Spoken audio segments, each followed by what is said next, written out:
Il est autonome, c'est ça. On va lui définir un parcours à surveiller. Une fois qu'il l'aura appris, il va se construire une carte en 3D et à l'intérieur de cet univers-là, il va pouvoir remplir ses missions de détection d'intrusion. Typiquement, on va le mettre sur des sites sensibles, donc des ports, des aéroports, des grands entrepôts, des bases militaires, des endroits où normalement ne devraient pas se promener des individus qui ne sont pas invités à s'y trouver.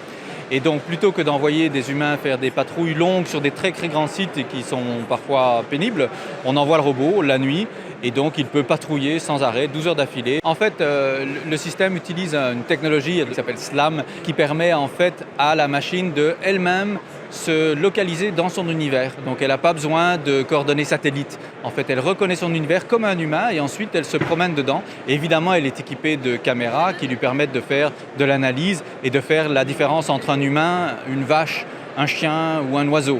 Et donc on peut préprogrammer et apprendre au système, par exemple, à ne pas déclencher d'alarme s'il y a un cerf qui passe. Le secret, c'est d'arriver à se promener, d'identifier des obstacles, de les éviter, de se rendre au point qui est voulu sans accident à différentes vitesses. Alors en fonction évidemment du terrain, puisqu'il va jusqu'à 30 km/h.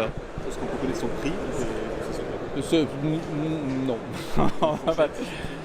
Disons que c'est en général rentable entre 12 et 18 mois par rapport à un coût équivalent s'il fallait engager des humains pour faire ce type de travail. Il n'est pas vraiment fait pour remplacer de l'humain, c'est pas du tout notre créneau. C'est au contraire pour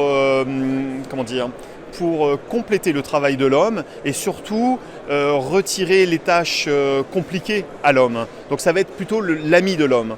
Il y a un autre phénomène aussi qui est qu'en France, on a un très gros problème de ressources humaines. Les sociétés de sécurité ont du mal à recruter dans ce domaine-là. Et donc la machine vient parfaitement compléter ce manque de ressources. Donc on se dirige en fait dans ce milieu de la sécurité vers un mix homme-machine.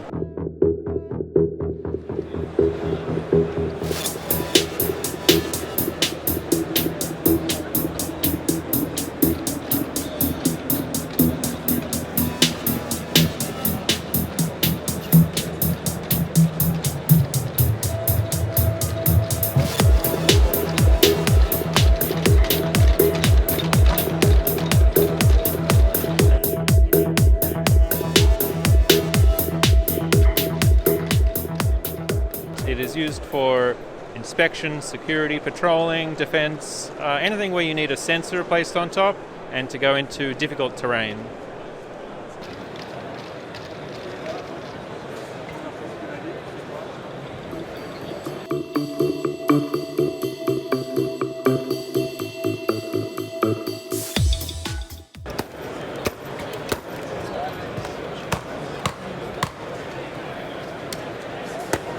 This is an Israeli product, so we manufacture it and produce it in Israel. I was special forces in police and prison service most of my life, so my aim is to build something that can protect my brothers and to help to make their job better. And the unique of it, it's the ability to move and to protect the relevant parts that you need.